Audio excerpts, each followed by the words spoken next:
the mindfulness, to see what is really happening with you, in the mind, in the body. All the things that you keep telling yourself, justifications you've been telling yourself to live the kind of life that you've been living, to be doing the things that you've been doing, to choose the things that you've been choosing.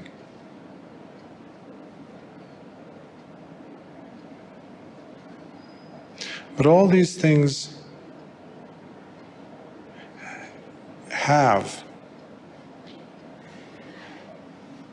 their causation.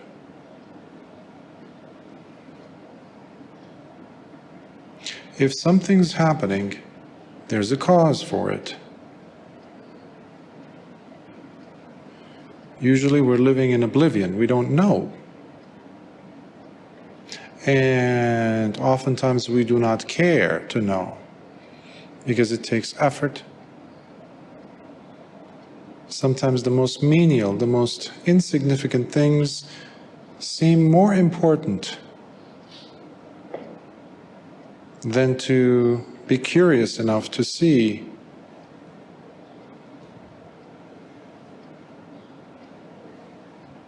what is the state of discontent that I experience within me?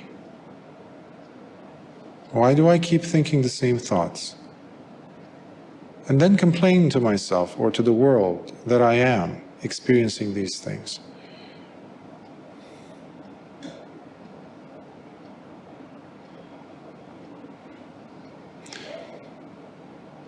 In ancient times, when human beings engaged in questions like these, society would end up calling them wise.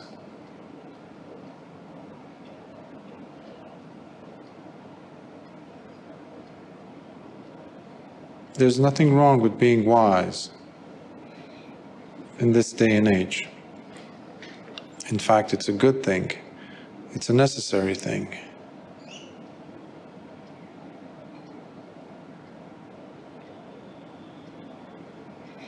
In this time period of mediocrity,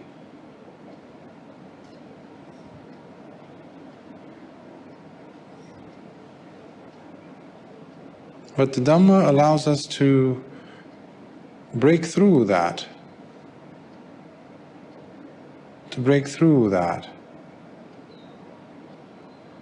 because it gives us understanding, it gives us discernment, the ability to probe, to understand, not for the sake of just plain curiosity,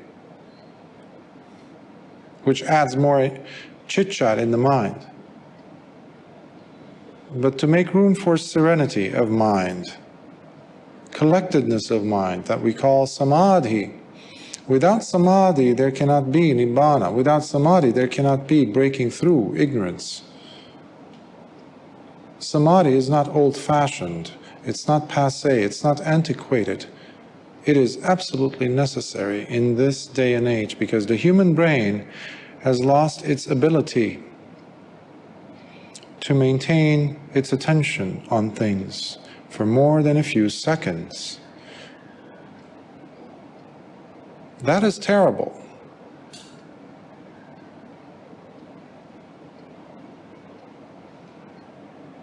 The nervous system is always experiencing that it is under attack.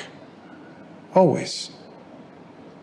Trauma is no longer happening with only certain people who have endured some terrible, terrible events. It is something that is collectively being experienced today on a massive, wide, worldwide scale. So we definitely need samadhi today. But you will not be able to practice and experience samadhi in the noisiness of your mind, noisiness of your life, the various activities that you're involved in, the different things that you keep adding up to the list of things that you must do, that you should do, you could do.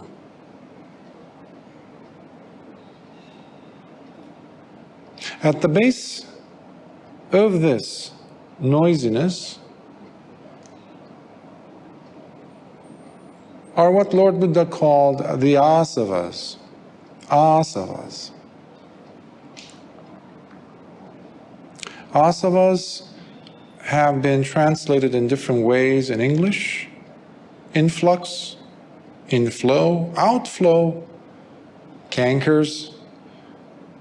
Words that sometimes are very hard to turn them into something relational, something you can understand. And basically, to me, they seemed a little bit intangible. So I chose to use the term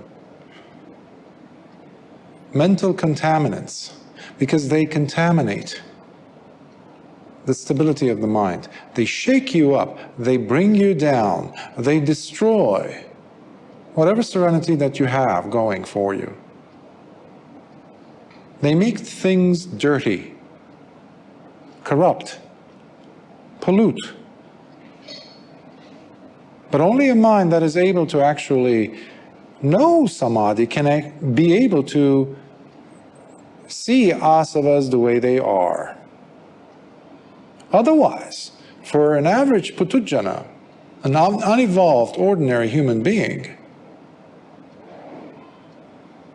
who doesn't know how to recognize noble disciples, who doesn't know how to recognize the Dhamma, they will look at the asavas as the very salt of life, the very spice of life. If you take those out, the whole thing falls apart.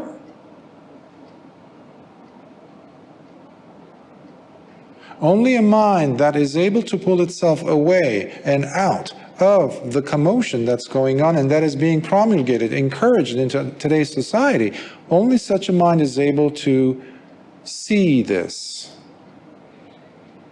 So you sat for about an hour just now. That is medicine.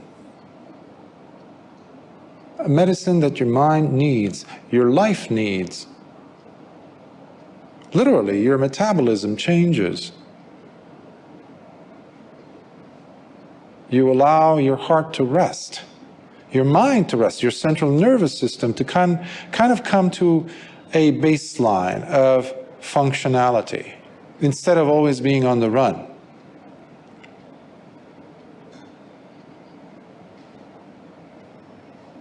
So it's necessary. That's what I'm trying to say. What you did is as necessary, if not more, than water. If you don't drink water for a few days, you die. That's a fact. If you don't eat, in fact, some people had not eaten, reportedly, for months. They hadn't died, but they still needed water. But the Dhamma is more important than that in its importance, in its effect, in its necessity for us right now. Even the water that we drink is polluted today, everywhere you go. But the good thing about this meditative practice is that it allows you to purify the mind wherever you are. Wherever you are. You might be on a plane, you might be in a jungle, you might be in the middle of New York City or somewhere really crowded like, I don't know, Calcutta, in a busy street. But if your mind is able to come to that point of stillness, of samadhi, suddenly you find your North Star, your balance. But we don't just meditate for the sake of meditation, like some traditions have said. There's a purpose. This has a path. We call it Magga. Lord Buddha did not just teach Dhamma with different hypotheses just ideas, yeah, try it. I guess maybe it might be good for you type of a thing. It was very specific. It had a goal. It was actually better than today's medicine. The doctor gives you some medication, some prescription, and you ask them, is this going to cure me? They say, well, it's going to reduce your symptoms. And then you turn the packet and you look and you see the side effects. The Dhamma doesn't have such side effects. It's very straight. It's direct. It is no nonsense. It is us who turn it into nonsense when we don't pay enough attention to it. And every one of us has direct access to it, just like Lord Buddha did.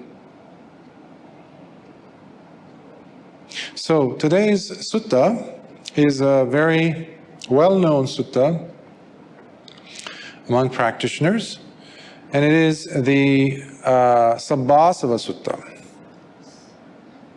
a very powerful sutta, if we can call it that, because it really assists us to identify, okay, what do I do with these mental contaminants? How do I work with them? Because every one of us has our own unique ways of dealing with difficulties, difficult friends, people.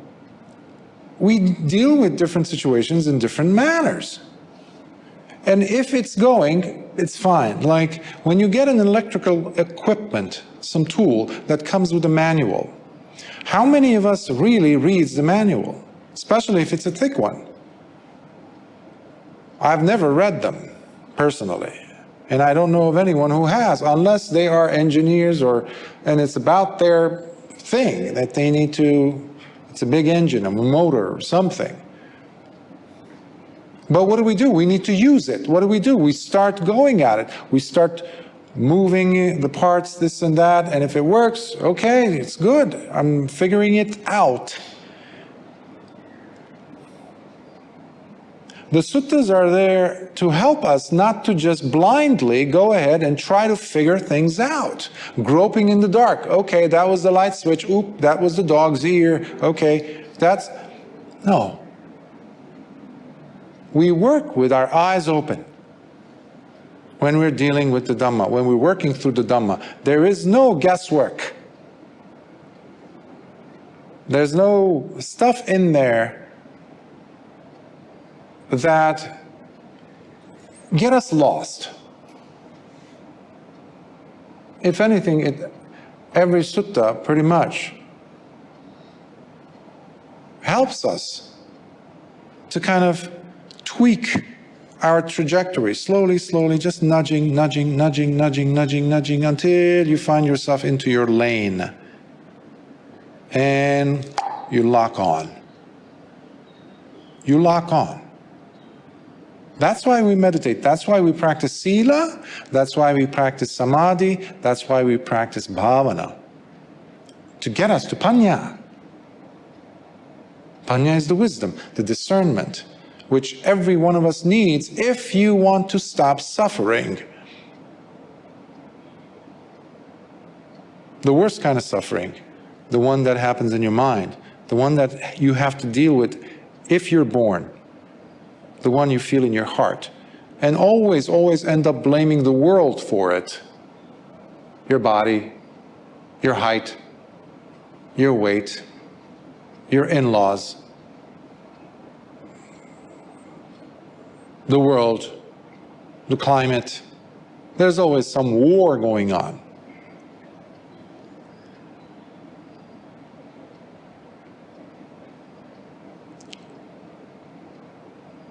We need to use maps. We have many maps, but if we don't use them, they're useless. It's not the fault of the map. It's us not using it. It's very simple. You might be starving and you're sitting in front of a refrigerator that is full of food.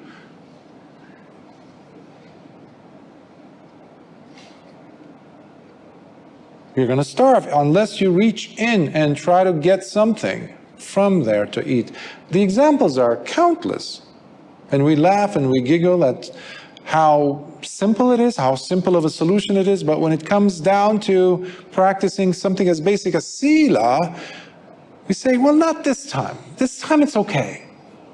Next time. I swear. You want to get up. When you told yourself, I'm going to sit for 1 hour, there's a tiny little twitch, pinch somewhere, as, oh, that's it, I'm going to get up. Why? What happened? It's the body, it's going to hurt. Every once in a while, there's gravity, it keeps on pulling you down. Big deal. You're not going to die.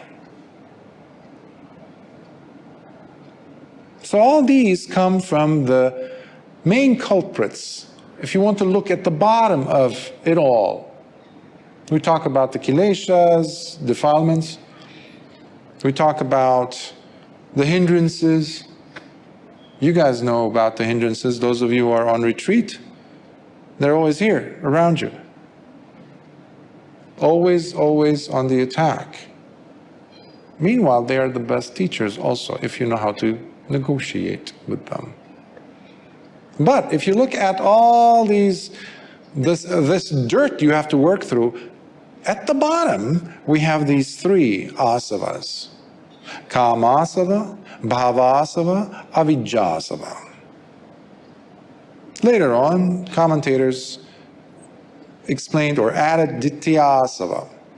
Ditthi is wrong view. But essentially, there's only three that Lord Buddha talked about in the suttas. This Sabbasava, the name means all the mental contaminants. All the mental contaminants. Sabba means all. All. Asava is mental contaminants, or influxes if you're attached to the term. In this sutta, Lord Buddha talks about the ways to control, to discipline, and to silence them, even once and for all. Not temporarily. The relief that the Dhamma gives you is not temporary. Otherwise, it would be a drug. It's funny when I read science articles sometimes and I would see, oh, the psychedelics, this and that. Experts say it has the same effect as meditation. Big titles, bombastic claims like that. I wonder who these experts are. Because they don't know what meditation is. The proper way of meditating, that is.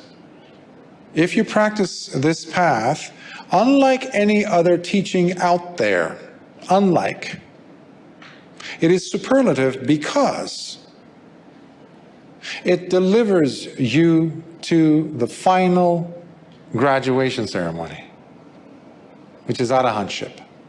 It delivers.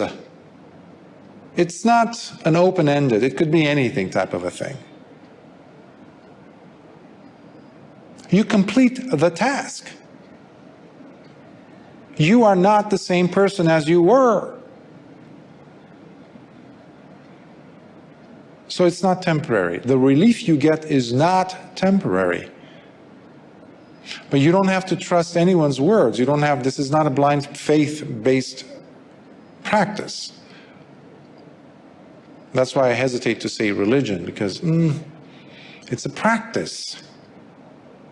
Even though many have turned it into rites and ritual kind of a thing, it's not. It is a practice. Only those who practice will taste what I'm talking about. You keep it on the mundane level of rites and rituals, it will never be tasted. It's just temporary relief. It's like somebody who broke his back and you put Bengay or something, or to kind of relieve, some ointment. No, surgery needs to be done. You got to go deep if you're willing. Most people are not. They want quick fixes. So, there's a term that Lord Buddha talked about, a flood. We have to cross the flood. You have different examples in the suttas. The Eightfold Path, or the Majjhima Pada, or the boat, the raft that you have to use to go over something. That something is the ogha, the flood. Flood of passions, all kinds of, well, they're all based on the asavas, by the way. So we have to navigate. But the asavas themselves are so, well, they've been with us forever. They almost are like those whirlpools you get, those forceful currents that drag you down.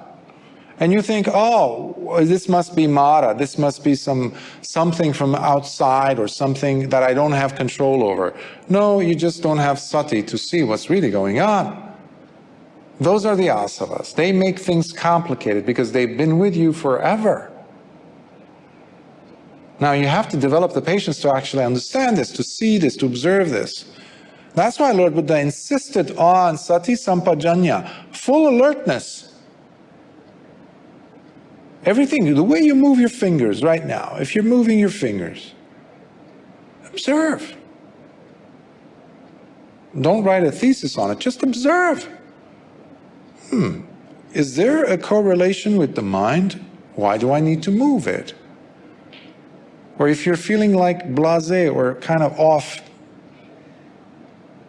where is that coming from? Be curious. Be curious.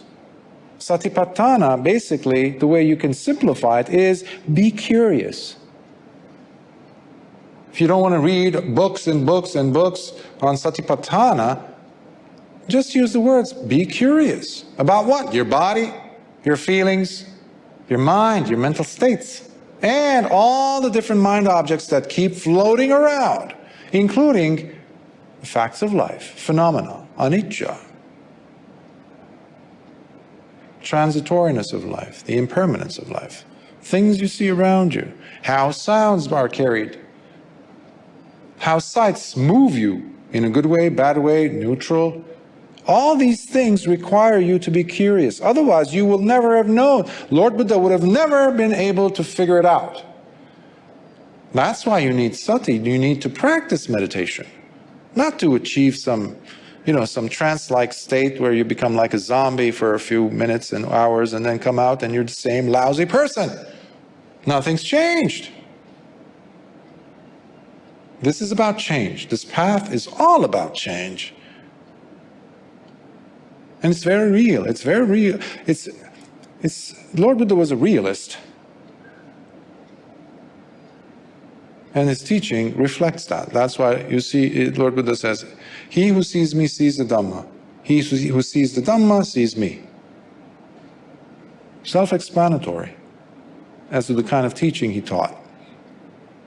So the asavas, as we go through them, and we see how Lord Buddha delineated the different ways to deal with the asavas, because sometimes the asavas, given the context, the situations, where we are in life, where we are in our mind, in our emotional state, they might require a different way of relating, a different form of attack, if you will, a different strategy. So the Lord Buddha is giving us several different strategies of how to deal with them. But remember, asavas have a contaminating nature. They're not good. And they're at the bottom of all the akusala things you can ever think of. They're at the base. So this is the Majjhima Nikaya number 2, middle length discourses, Sabbasava, all the mental contaminants. I have personally heard this. At one time, the Blessed One was living at the monastery offered by Anathapindika at Jeta's Grove in the city of Savatthi. There, the Blessed One addressed the bhikkhus. Bhikkhus, I will teach you the method of restraining the mind from all the mental contaminants. Now listen carefully and with full attention. Straight away, Lord Buddha just jumps in. I'm going to give you the instruction of how to control the mind. You must control the mind. For any people out there who just don't believe in discipline, and they drive cars, next time tell them, how do they feel if the brakes are off the car? Or they don't have any brakes. You need the brakes, otherwise you're going to crash. Discipline is that. It allows you to use the brakes at certain times, to control. You have a steering wheel to control. We need control, we need discipline. Ourselves and everyone needs this. Society needs this. So Lord Buddha is just straight away jumping in because he's also dealing with human beings, the Sangha members. They're human beings. And when you put them together, you're going to have issues unless they are disciplined. That's how you can keep the peace. Peace in the mind, peace in the individual, peace in the society. Yes, Lord, the bhikkhus responded. Bhikkhus, I declare the wiping out of the mental contaminants takes place within the person who knows and sees, and not in those who do not know and see, but knows what and sees what. It is for the one who knows and sees the difference between wise attention and unwise attention. These two terms you need to really understand. If you notice, the common denominator between these two terms is attention. You always have to give some attention to something at some time. The question is, or the main problem is, that we are often giving attention to the wrong things. That's called ayoniso manasikara. And that's a term that Lord Buddha came up with. It didn't exist before him. Ayoniso manasikara. Yoni is like origin, point of origin. So it's taking you to the roots. It's a radical attention, wise reflection, constantly. And no, you don't have to be secluded in some kuti, in a corner somewhere, in a temple to be practicing this. No, you could be at work, busy work environment, and you're applying wise reflection throughout. I mean, you're doing it when you're having an important meeting or an important call, especially when you're on an interview, a job interview, for example. You're trying to be at your best game. You're trying to make sure you don't behave in any way which could eliminate your chances of being hired. So you're being very, very meticulous. You can think of it in some sense that you do have manasikara there, definitely. Now, when Lord Buddha is using yoniso manasikara, it is looking at facts the way they are without the actual or added tinges, paint brushes of, I like this, I don't like this is me, this is mine, preferences. And you're using your past experiences. Yeah, if I step over this, I'm going to fall. Remember what happened last week? Okay, so I won't do that. That's yoniso manasikara, very quickly. Protects you. Protects you.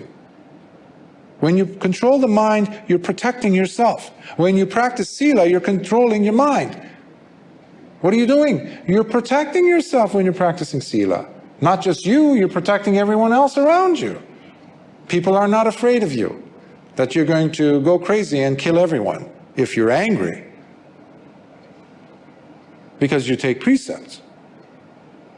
They can come to you and they can trust you. When you tell them something, I won't do this, and you take the precept, they feel comfortable around you that this person is not going to lie. You don't even have to present a piece of paper that says, this person shall never break this thing, because they've seen you again and again. You protect them also. That requires control. So I would love for you to approach the controlling of the asavas in that manner as well. So, restraining the asavas. So one is yoniso manasikara, the other one is ayoniso. Ayoniso means it is, obviously it's unwise, and also it creates disorderliness because of it. A perfect example is someone who gets drunk. First drink, second drink, third drink, and then they grab hold of their keys and get into their car. Did you see what happened? The chain of events. Ayoniso manasikara from the start, when they walked into the bar, when they could have gone somewhere else. Or they could have just said, no, just water. Or soda. So, Ayoniso manasikara involves contemplation, but with a wrong direction. It does not concern itself with anything that is wholesome, ultimately. It's just, what is going to give me most gratification right now? So it's very blind, it's very ignorant. That's why we call it avidya. And conversely, yoniso would be the correct contemplation with direction that is wholesome. So, and Lord Buddha explains further, for when giving unwise attention, the not yet arisen defilements arise in one, and the arisen defilements continue growing, kileshas. Because if you don't pay attention, that means you left the door open for all the rats to come in from the street. Another way of looking at control or discipline is having a door. In fact, not just any door, but a door with a lock on it. Anyone who doesn't believe in control or discipline, tell them next time to go to sleep while leaving their front door and gate wide open. And their bedroom door wide open. And their children's doors wide open. See if they can even go to sleep for half a second. I say this because we're living in a society where people are becoming very hypersensitive and even anti anybody who talks about control, discipline, morality. In America, if you talk about morality, immediately they gently place you in a box. It's not appealing. They don't like the word morality for decades. Ethics is more or less acceptable because you can still do a lot of unwholesome things that still be within the quotation marks of ethics in this corrupt society we live in. But when giving attention wisely, the not yet arisen defilements do not arise, whereas the already arisen defilements simply fade and disappear. It's like the dam suddenly has a crack in it. And it starts spilling. The water starts coming out. And you say, it's okay, it's just a small hole. What's the big deal? That's what we do. That's what we do with our defilements. Yeah, it's a small lie. I mean, come on. What's the big deal? So I took $10 or 10 ringgit. It's not a big deal.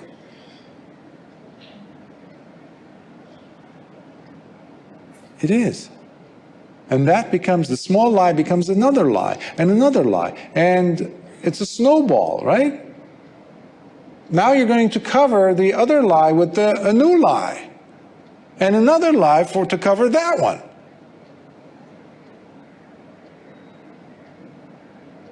Lord Buddha clearly states in the suttas, a person who lies, when they close their eyes for the last time, their place is hell. They will end up in hell. A liar will end up in hell. That's how serious it is. Because if you can lie, you can do all the rest. Everything else you could do, every single one of the precepts you can break, because you can lie. And our culture today around the world, it has become expert at coming up with lies. In fact, it is promoted. The leaders promote this. of different countries, different organizations, religious figures. So don't fall into that and see. That's why Lord Buddha is saying, whatever is arisen even if it's a defilement, if you see it, even if it's arisen, it's up, it's there. You see it, you give it yoniso manasikara, attention. Wise attention. It will die in front of you because you're looking at it carefully. It will stop. And the new ones, the new rats will not come because you close the door. That's the power of yoniso manasikara. So in this we are going to see Lord Buddha talking about 7 different ways of wiping out, eliminating the asavas, addressing them. So he starts listing them. In this way, bhikkhus, there are mental contaminants that are to be relinquished through seeing or vision. Dassana. You have to see it. A person who has strong wrong views, guess what? You can point the big spotlight on the fact that you're seeing and everyone else sees, but if they're attached to that wrong view, you will not be able to budge them from that point of view. Because they have wrong view. They're rooted in wrong view. That's why it's such a powerful thing. A person can say or claim that believe that they're practicing the Dhamma, but if they're established on the wrong view, coming from wrong view, that's very difficult. That's why Lord Buddha placed right view as number 1 on the Eightfold Path, if you recall. That's number 1. We have to get that right from the start. I would describe it like you're going somewhere and on your phone or the GPS on Waze or somewhere, you're putting in the right destination. If you don't, it will take you somewhere else. Very simple. So from the very start, right view has to be right. The right GPS direction has to be placed in. But if the person has wrong view, they can come and meditate. They can even listen to this sutta, this marvelous sutta. They will hear what they want to hear. Interesting. Right? So dassana, you have to have the ability to see what is what. There are mental contaminants that are to be relinquished through restraint. Sangvara. Sangvara. You have to restrain. There are mental contaminants that are to be relinquished through properly utilizing. Patisevana. Properly using. And you are going to see why that term. Remember, Lord Buddha is talking to bhikkhus. For the most part, at least in the beginning stages of the Dhamma, of the Sasana, Lord Buddha was mostly talking to bhikkhus. So many of the instructions have the bhikkhus as the audience. So it has to be very distinct, specific for that kind of a lifestyle. So bear that in mind, because sometimes you come across suttas and it's like, what is that? So don't put it in a different category immediately. Try to understand the contextual elements surrounding the sutta, always. There are mental contaminants that are to be relinquished by endurance. Adivasana.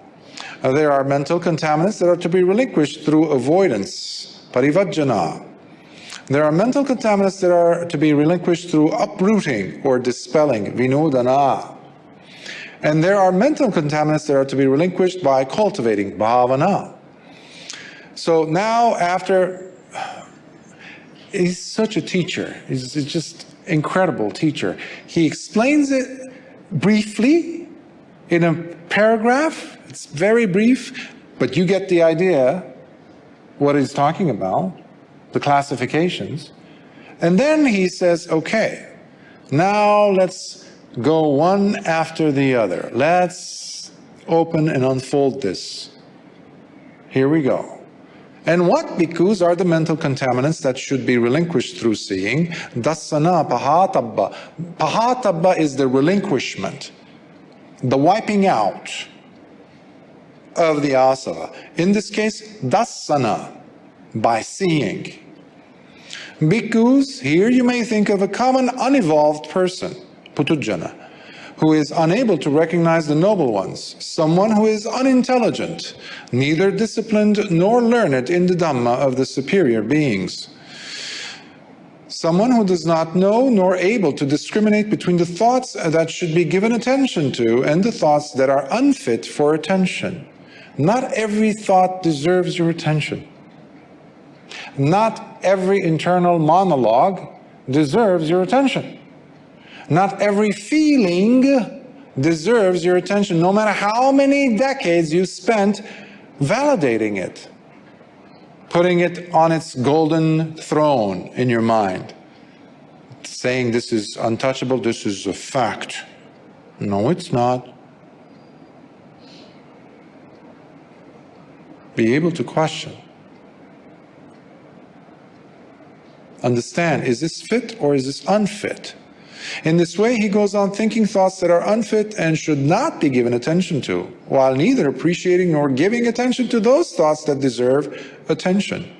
And what, bhikkhus, are the thoughts that should not be given attention to? So he's explaining now what happens with ayoniso manasikara, and the mechanism behind it, and why you shouldn't be doing it. These are thoughts that, when attention is given to them, will lead to the arousal of the not yet arisen mental contaminant for sensual lust, as well as the thoughts that inflame the already arisen mental contaminant for sensual lust. This would be someone who says, you know, I'm happily married. I'm just giving a rough example that just popped into my head. I'm happily married, I'm okay, I don't need to be exposed to anything vulgar or something like that. But the next time they're scrolling through YouTube or online or something, they see something, a naked picture of someone provocative, they allow that. They say, it's okay, it's nothing. It's okay. The next time they see, they start to look 2 pictures. And they will, quote unquote, refine their taste. Yeah, this one's not as good as the other one. Okay, let's look at something that looks that. Already you're going into a downward spiral. And you see this a lot these days. Even as a therapist, I would see people coming and patients when I was a layman and describing how they're, as parents, for example, dealing with children that are watching pornography, or partners. Video games also, it doesn't have to be something as vulgar as that, but it could be video games. Something that I find disturbing was, years ago, we thought that guys would be the only ones who play video games.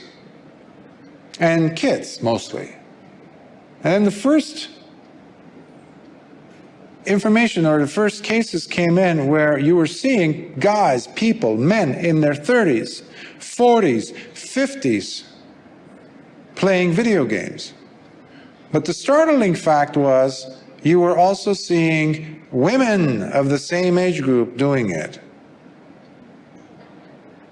And then they say, well, I'm very agitated. And then you would hear sometimes neighbors yelling across the street, and you think they're fighting. No! They're actually playing the video game live with a headset with other gamers across the world. They're drinking alcohol, they're eating, now they have diabetes, they're fat, obese, unhealthy, both physically, emotionally, mentally. It all started by, hey, why don't you just play this game? You know, you see it on Google or something, an app. Yeah, try this. And the person is bored. You know what boredom is, right? Meditators, right? Yes. And that's how papanchas come along. Simply because you were bored. You have to maintain yoniso manasikara. There's no ifs and buts about that. Also, thoughts that when attention is given to them will lead to the arousal of the not yet arisen mental contaminant for rebecoming.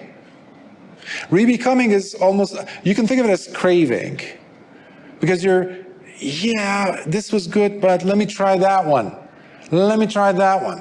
If you've ever gone to a sweet shop, to buy cakes and things, you want to try a little bit of this, a little bit of that. But yeah, but let me try that one over there. That looks very interesting. Always the next one, the next one. That explains your birth in this life. It's the result of you going, oh, the next one, oh, the next one.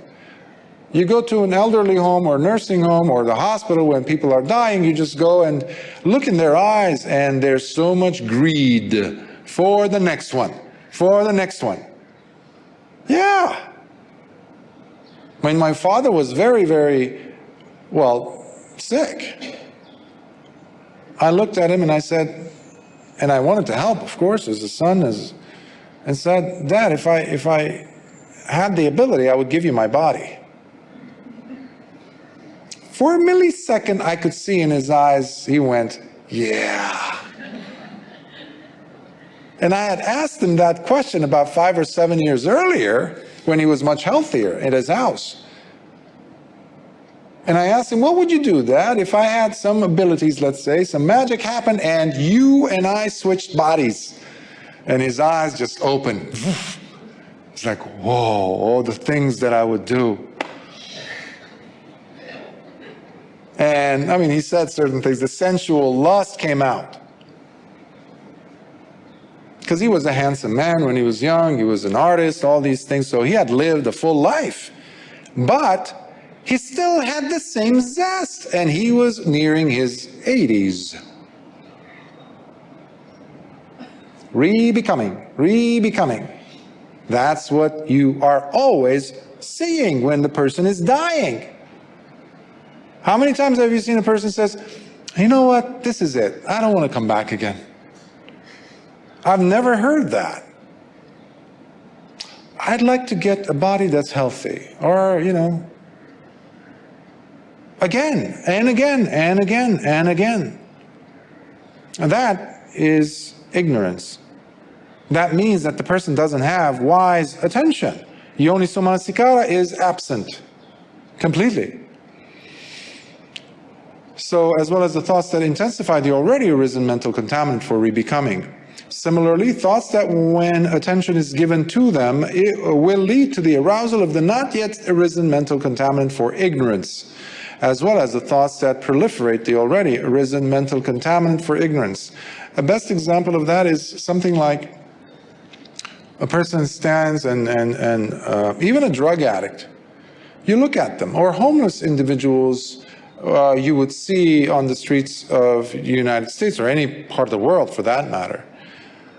When you go and speak to them, when you ask them questions, they weren't always like that,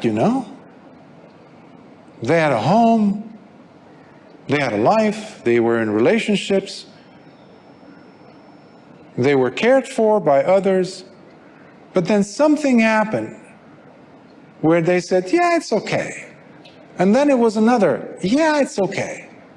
So you're sacrificing, you're giving up, you're compromising your principles. And that's what happens when a person breaks their sila. That's another reason why I immediately instruct you, go ahead. If you've broken a sila, instead of sitting in the sewage of remorse, regret, quickly retake the sila if you intend on not breaking it the next time if the situation arose again. Quickly, don't waste time. You stole something, fine. Either go confess, tell the person, or when no one's looking, go and put it back there as if nothing happened. Okay? Happy? And then retake the sila of not doing it again. Maybe it's too embarrassing. You might lose a job or something. Or when you lie. Or any of the other sila. Quickly fix it without letting it to break even further. These are the thoughts that should not be given attention to.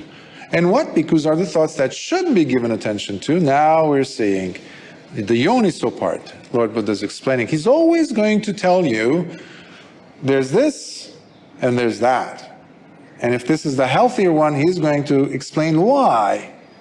He never expects you to believe him, just like that. These are thoughts that when attention is given to them will not lead to the arousal of the not yet arisen mental contaminant for sensual lust.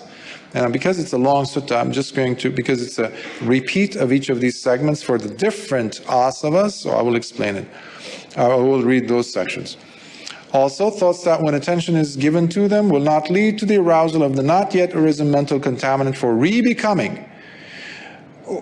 Ignorance. Meanwhile, the thoughts that would have intensified the already arisen mental contaminant for re-becoming or ignorance simply fade away. Because you are paying attention now. You're closing the door. You are not allowing the rats to come in. Right? Or mosquitoes to fly through. If you have a screen, you close it. If you've ever gone camping, you keep a light there, or you're sitting inside the tent and you haven't zipped it up. The tent, you'd be surprised, so many different organisms that will make that place their new home. And you will become their supermarket, grocery store. Similarly, thoughts that when attention is given to them will not lead to the arousal of not yet risen mental contaminant for ignorance. So yeah, we read that. These are the thoughts that should be given attention to.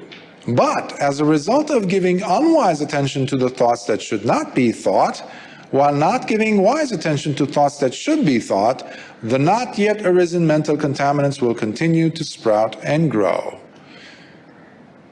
So it's not a matter of, oh, I shouldn't give attention to unwholesome things. That's good, but it's halfway. If you've ever planted, if you've ever done any gardening, you might have weeds and things growing in your front yard, or you just have a pot of soil inside a pot, a clay pot, something like that, a vase. And you remove it, you uproot it, you eradicate it, and then you leave it like that. Guess what's going to happen in a few days or weeks? Unless you replace it with something, whatever it is that you want to plant. Maybe it's mint leaves, maybe it's a gardenia, maybe it's a rose bush, something. But you must replace it. That's what we're seeing here.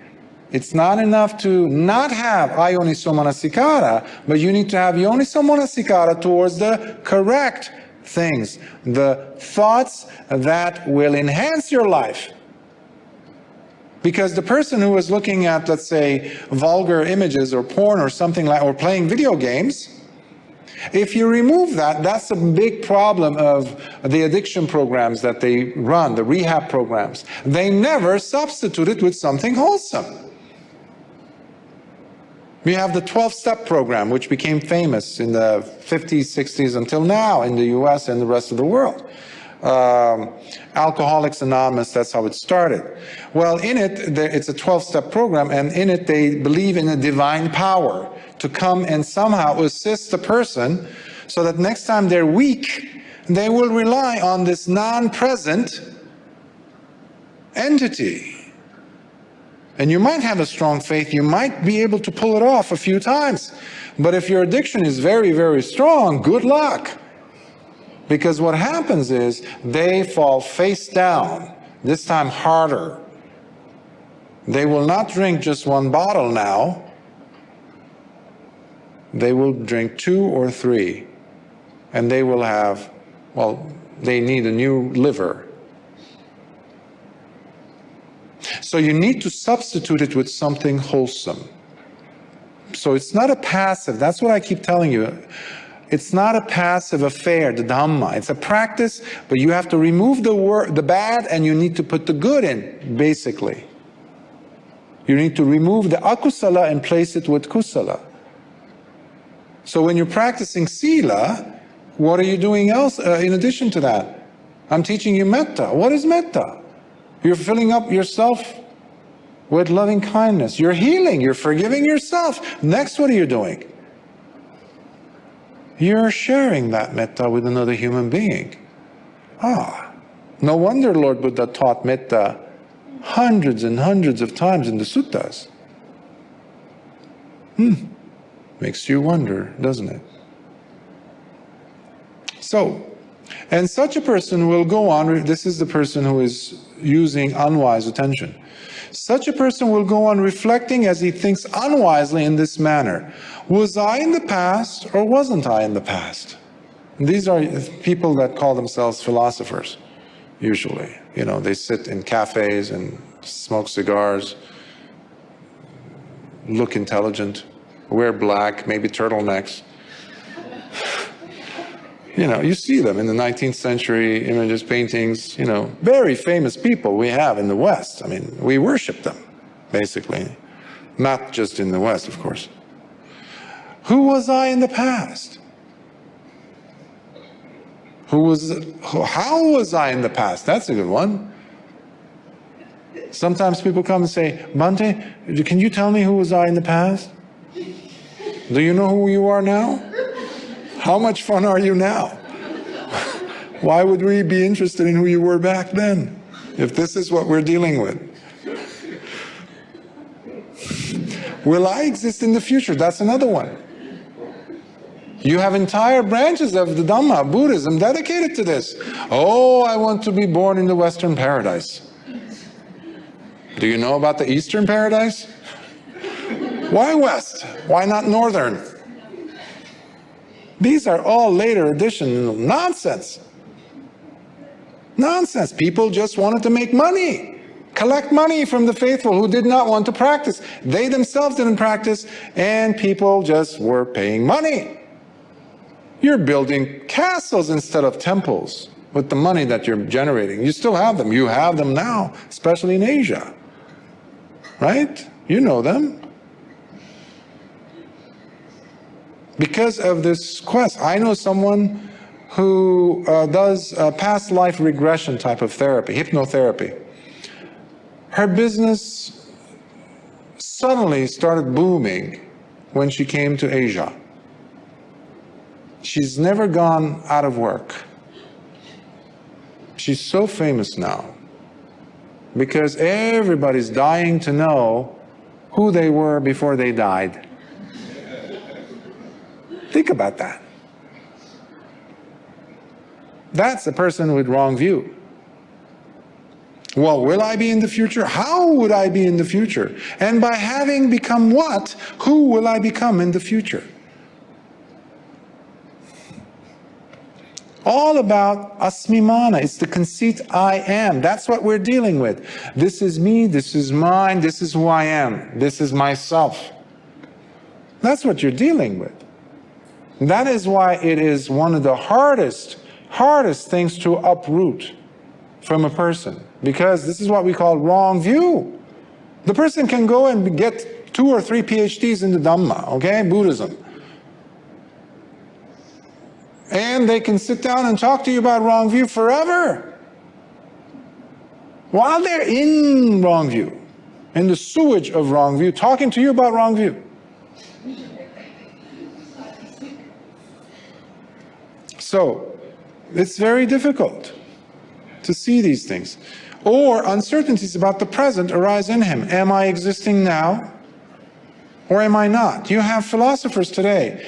In fact, technology is moving towards, you know, we talked about this, AI. They're openly discussing this as, you know, transhumanism is what they're talking about. Humans and robots are going to come together, and it's like it's accepted. It's supposed to be enough of a reason for these people to be sent to psychiatric wards. Yeah, you know, what's his name?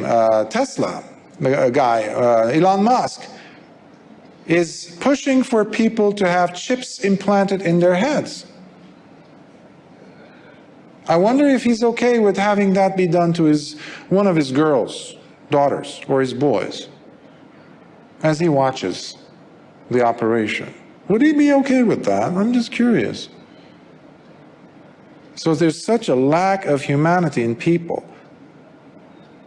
And that's what happens when you have this movement of reductionism going on from the beginning of the 19th century, 20th century. It's been festering festering in our societies. We've become nothing but, in their minds, a machine.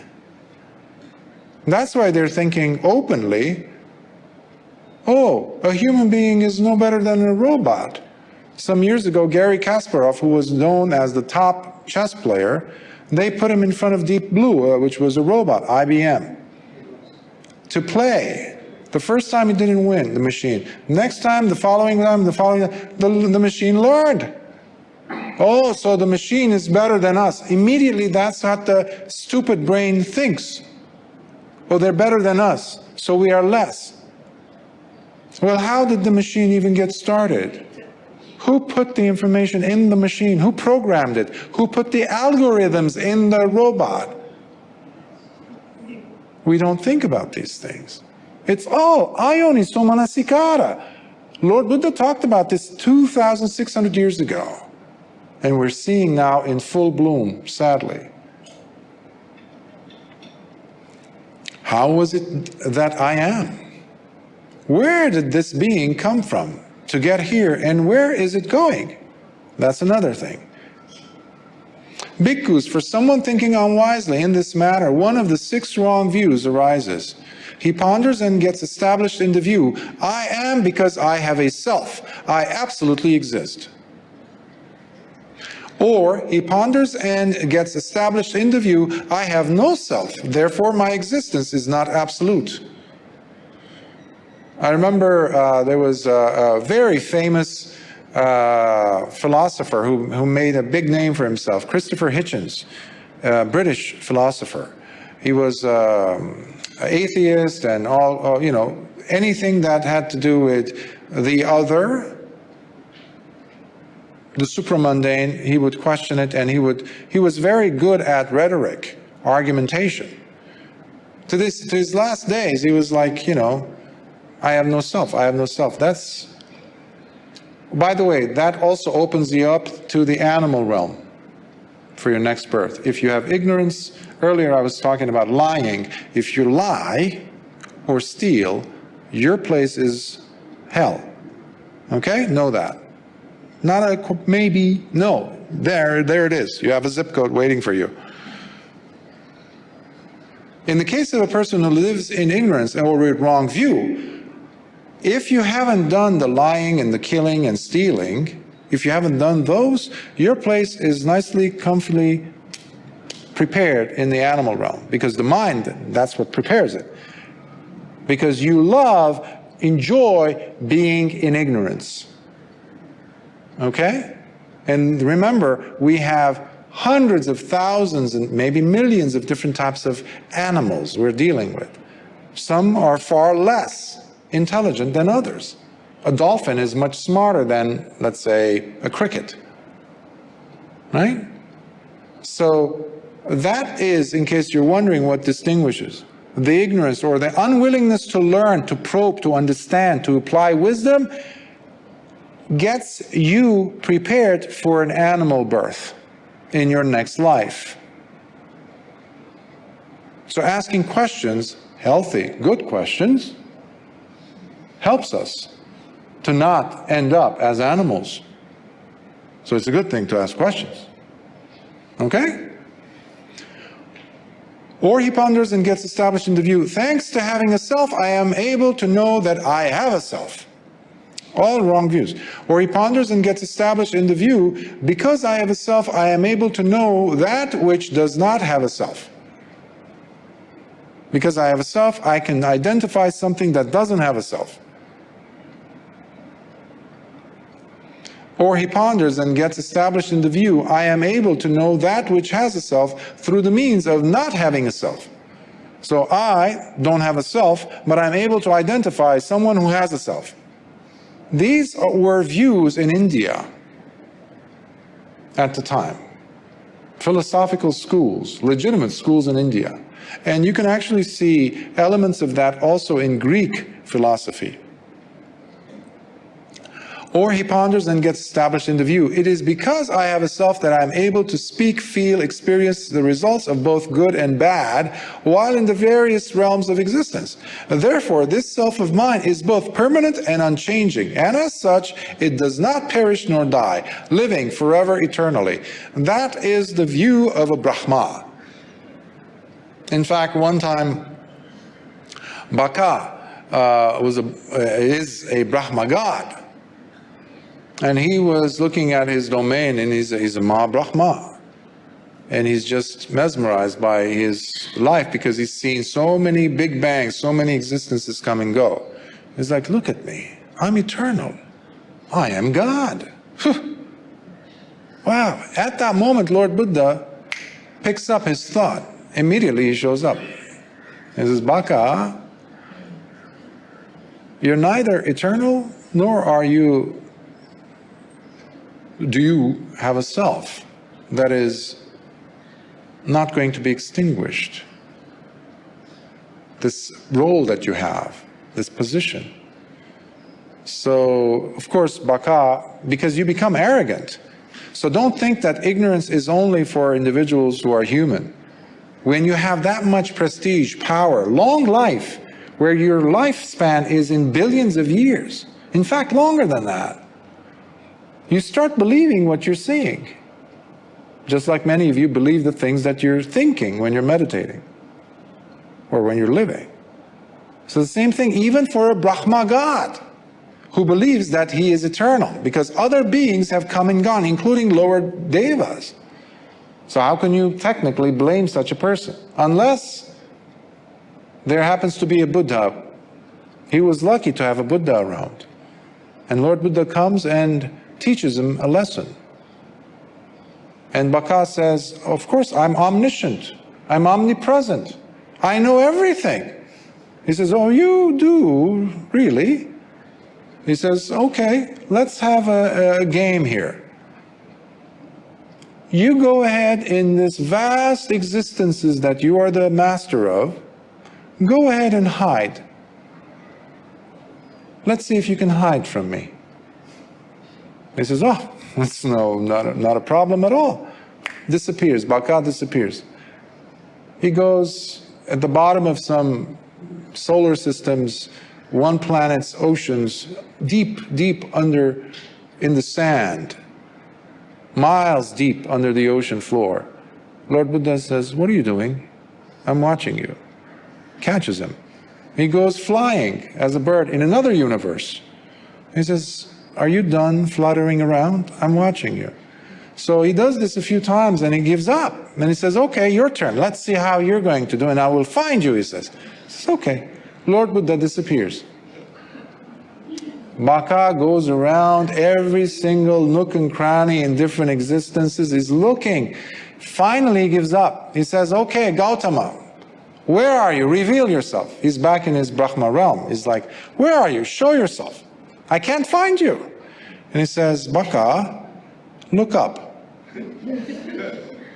He looks up and he sees Lord Buddha doing chankama, walking meditation. He says, I was walking over your head all this time and you couldn't even see me. And I was in your domain. I didn't leave. Baka realizes this and he bows down and he admits his mistake. And he accepts Dhamma from Lord Buddha. That is crucial to remove the ignorance from the mind.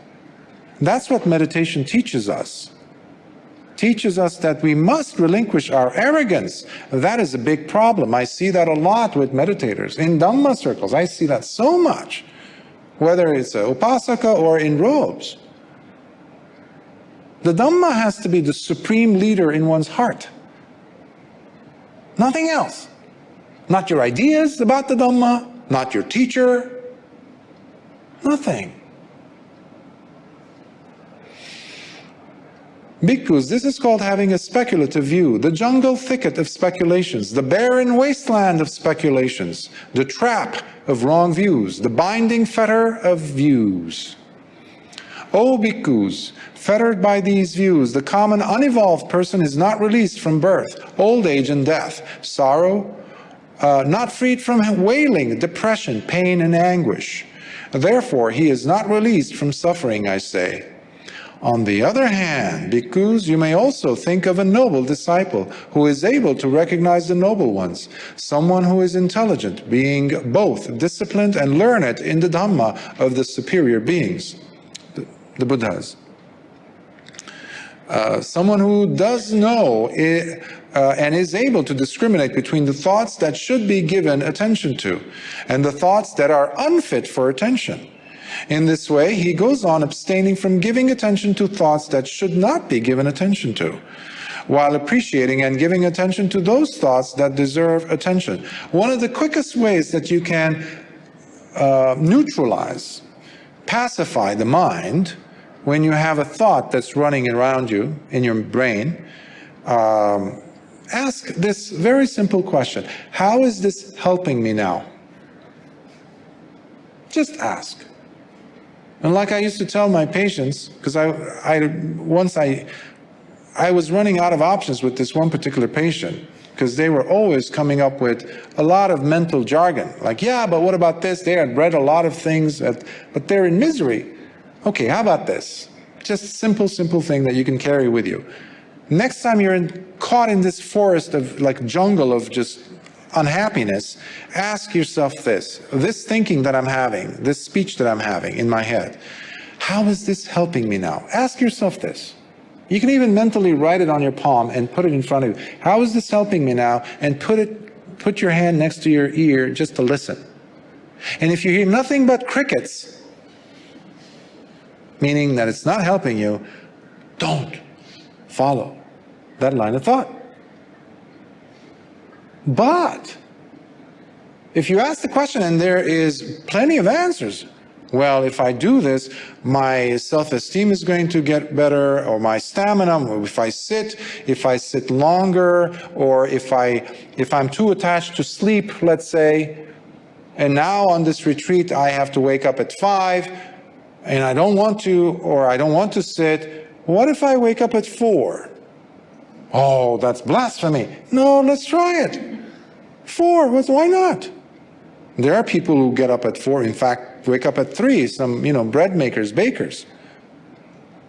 Early. And they're refreshed and they make delicious bread. Not bad. So maybe I could get up. So already, is this helping you now? Getting up early? So already, and when you do get up earlier and earlier, you're not attached anymore. You're strong, you're refreshed, your eyes are like, boom. And you get up and it's like you walk into the Dhamma hall or you do walking meditation outside and it's like, whoa. You feel like maybe baka. Right? But with good reason this time. So, push. But always ask, is this helping me now? And where's the Dhamma in this? That's another way of asking. Is this helping the Dhamma in me to understand the Dhamma? Ask that. Or is it the same old stories you keep telling yourself and get nowhere? So, and what bhikkhus are the thoughts that should not be given attention to? So here we see the same formula, but now the individual that Lord Buddha is talking about is the one, the noble disciple who has yoniso manasikara. So earlier we were talking about the patujjana who doesn't have that. In fact, he has ayoniso manasikara and the damages that person causes themselves. So I'm not going to read those sections because it's a repeat, but it's in the sutta. It's there available. I posted it yesterday, and I see some of you have already printed it. And now, remember the Patujjana was thinking what kind of wrong view, thoughts that were based on wrong view. Do I exist now? Did I exist? Should I exist? Will I exist? All that nonsense. In the case of a noble disciple, because they're paying proper attention, they have wise attention, yoniso manasikara, the reflection is going to be completely different. And for such a noble disciple, the following reflection occurs as he applies wise attention. This is suffering. No questionability, No guesswork.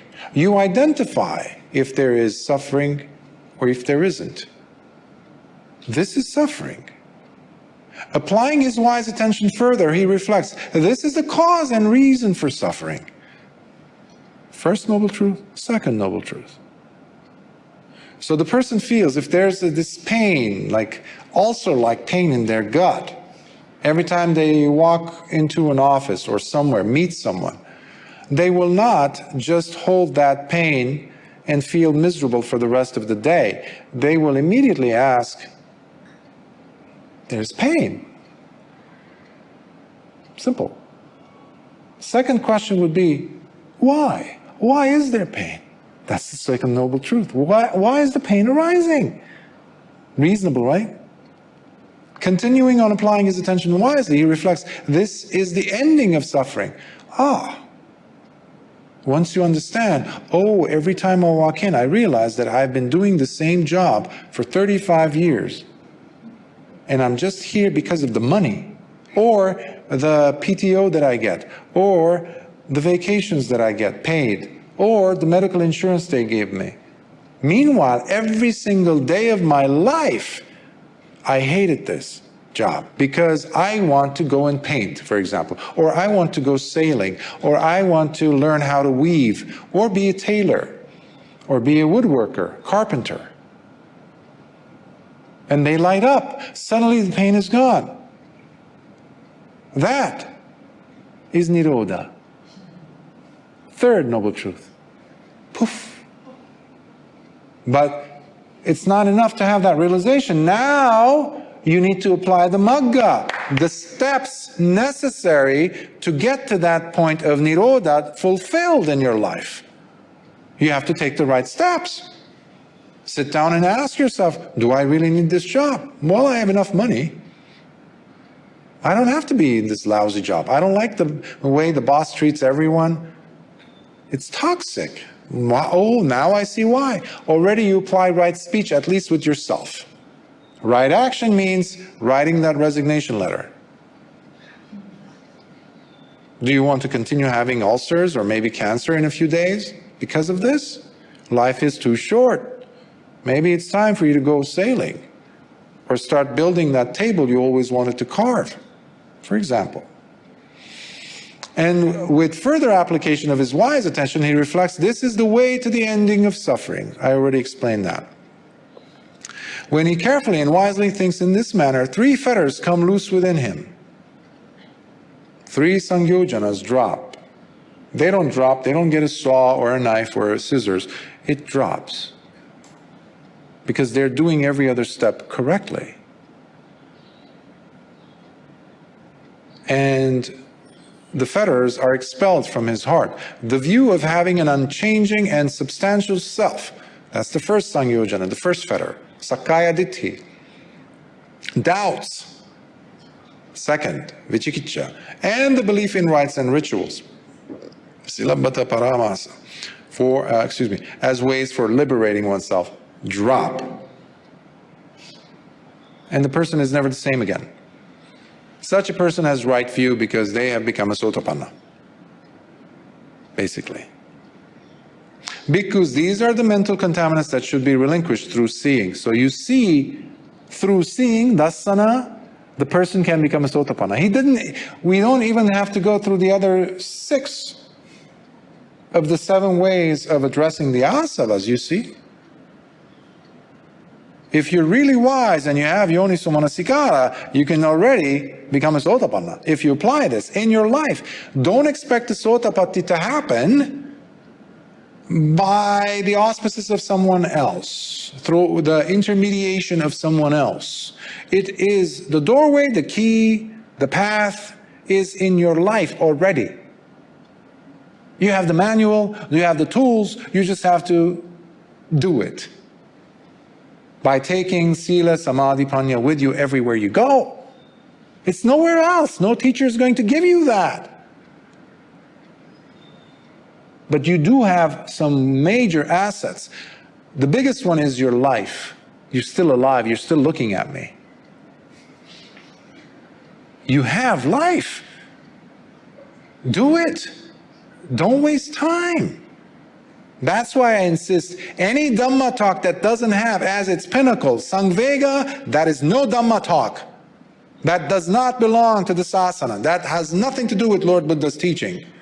It has to have Samvega as its spine. Samvega, number one. Anything else is nonsense, as far as I'm concerned. Because they're delaying, and they are taking it for granted, as if you're going to live forever. Are you? Baka couldn't even.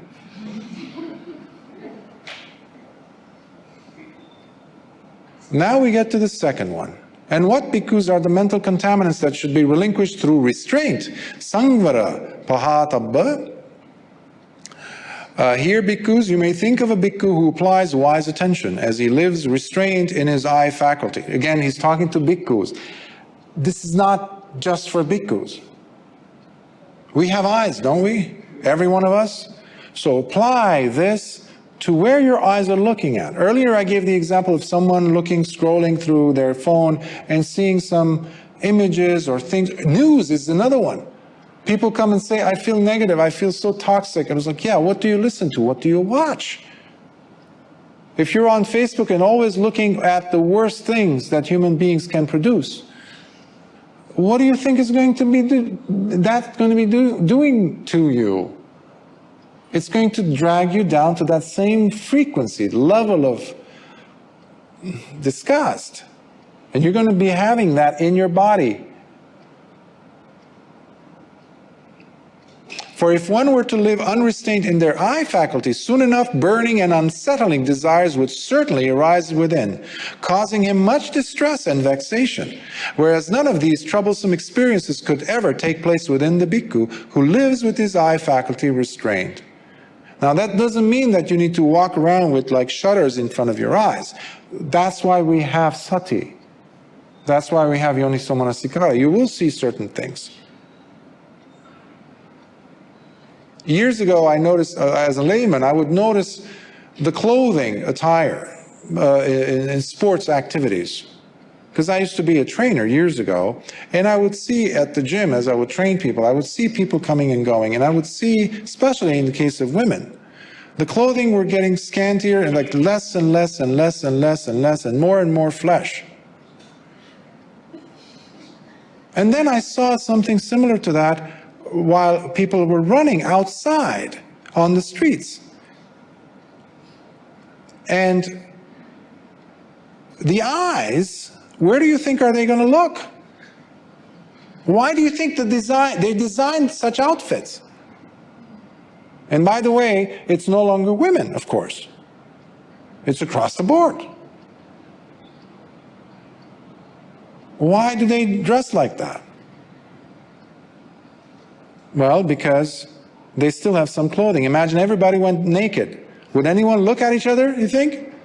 There's nothing hidden anymore. The mystery is gone. Right? It's blasé. It's like, oh, so what? But on one hand, they hide, but on the other, they want to expose just in certain way. Well, the eyes are going to look. I remember in the 80s, 90s, early 90s and late 80s, when rap music, it's not music actually, rap noise came about, people were like very disgusted by it. As a layman, I would watch like music award shows, things like that. And some jazz musicians, very well-known jazz musicians, African-American legends, got up on stage as they were receiving their awards. They said, by the way, just in case you didn't know, our position towards rap isn't music, it's not art. Okay? End of story. They walked out. Well, that has changed tremendously. They called artists. You look at the lyrics, you listen at the lyrics. I remember in the early 90s, parents used to come, and while I would be, let's say, I was a jewelry designer, I would speak with people, talk with people, do counseling without knowing. And then I would hear people talking to me about how they're disturbed when their children are listening to this very vulgar speech, talk, singing, words, lyrics, demeaning women, calling them names, killing people. But people didn't stop that. They put like R rating or something like that, restricted, but what that means is the price is going up and more people are going to buy it. It's like cigarettes, right? It's one of the fastest techniques to actually increase your sales. But that's what's happening. So who has control over this? You're expecting the advertising agencies to? The politicians to? The television? Commercials? No, you hold the only sole responsibility to control what's coming in. Eyes are number one. Don't forget, I gave the example of music, right? That's the ear. But that wasn't enough. MTV came on in the early 80s, and everything, now the music turned into visual, right? So now they were personifying whatever the lyrics were, plus the music, which is not music. It doesn't elevate the spirit. It doesn't make the person, transforms them to improve the quality of life, to improve the quality of relationships, to bring beauty in life. So we are responsible to do those things. Whereas none of these troublesome experiences could ever take place within the bhikkhu who lives with his eye faculty restrained. And the same thing will be applying to the, obviously, ear faculty. And because I'm still only halfway, so I have to really go faster than this. It's a long sutta. And the same with the nose faculty, tongue faculty, body faculty, and finally the mind faculty. For if one were to live unrestrained in their mind faculties, soon enough burning and unsettling desires would certainly arise within, causing him much distress and vexation, whereas none of these troublesome experiences could ever take place within the bhikkhu who lives with his mind faculty restrained.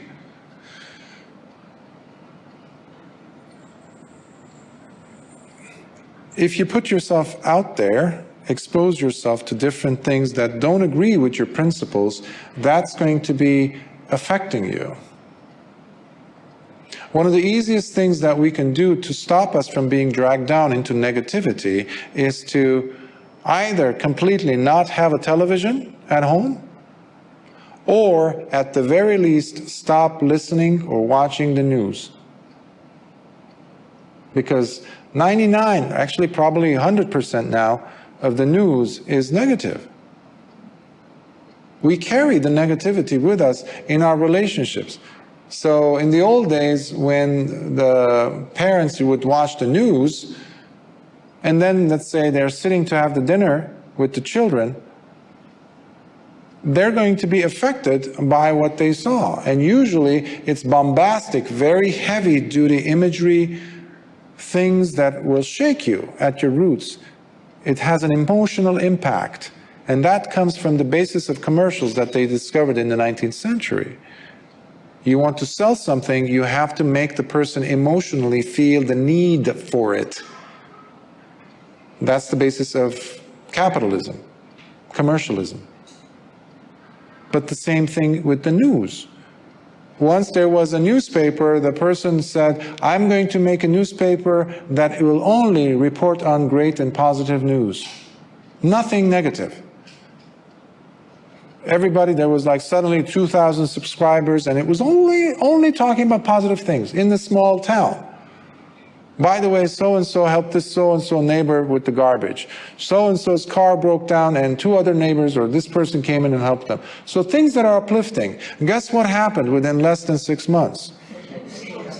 The subscribers gave up because it wasn't moving them emotionally.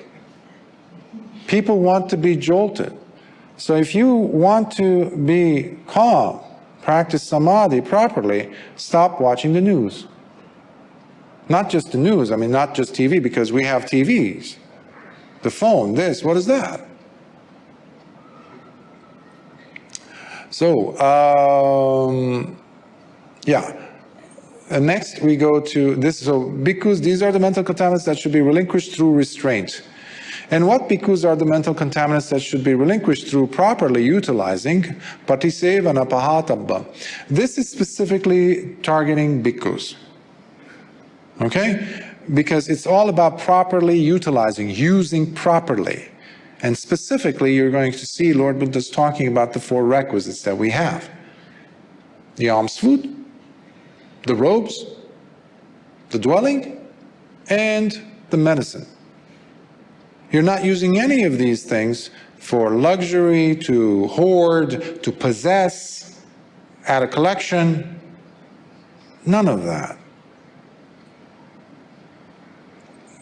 He's teaching bhikkhus. Remember, at the time, Lord Buddha, as Siddhartha, had done severe austerities. That was in Jainism.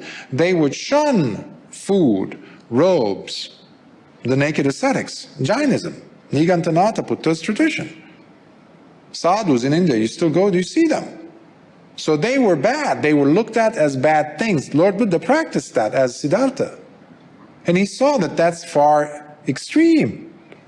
So he's teaching the bhikkhus here to use it wisely, the robes, to cover yourself, to keep yourself from the mosquitoes and the flies and other things, to use it for, keeping warm at night.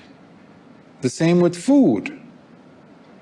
We have a prayer, we say, not a prayer, a chant, as bhikkhus.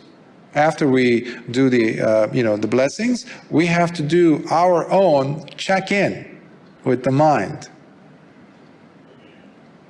That the food I'm about to eat, it is not for beautification. It is not for passion, meaning, oh, I'm going to devour this. This is my favorite food. I was waiting for this. I've been eating gruel all my life. Now I get my finally. No. You're watching the mind doing these things. You take a pause, you look, you see. So now you're no longer sucked into the food. The same thing with lodging. You see it as a place to live, period. You don't think about the colors changing, adding different fixtures, new chandeliers, new carpeting, no changing it, always keeping busy. None of that business. In the medicine, the same thing. Here, bhikkhus, you may think of a bhikkhu who applies wise attention as he lives while properly utilizing his robes only for the purposes of dispelling the cold, the heat, the sting of gadflies, the biting of mosquitoes, protection against the wind, and to ward off heat, snakes, and the touch of other creeping things, as well as to cover up one's private parts, while also being considerate of others. Similarly, the bhikkhu applies wise attention as he lives while properly utilizing his alms food, which he consumes but does not do so for amusement, or for intoxication, or to gain physical beauty, but merely to support and nourish the body, without greedily looking for tastes and flavors, but simply to minimize any unnecessary physical hardship as he continues being supported by the food he eats in leading the holy life. It is simply fuel to live and to accomplish the goal of the holy life. So, my wish that every one of us bhikkhus applies this. Thus, while partaking of the alms food, the bhikkhu reflects.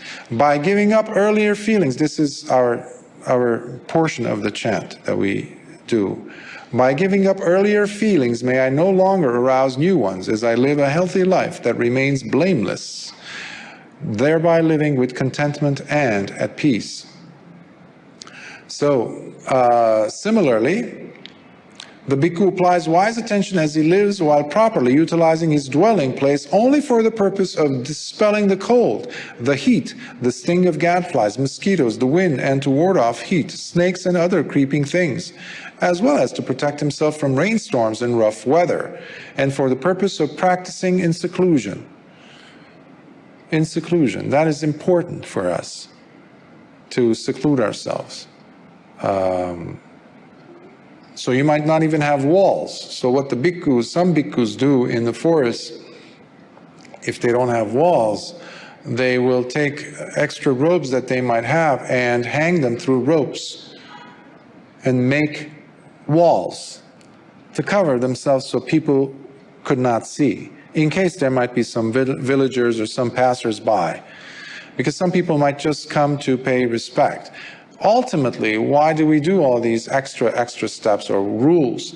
Not to have the lay people lose their faith in the Dhamma, in the triple gem. That's it. If you want to narrow it down, that's it. We are trying to be considered so the lay people do not lose their faith in the sasana, in the triple gem.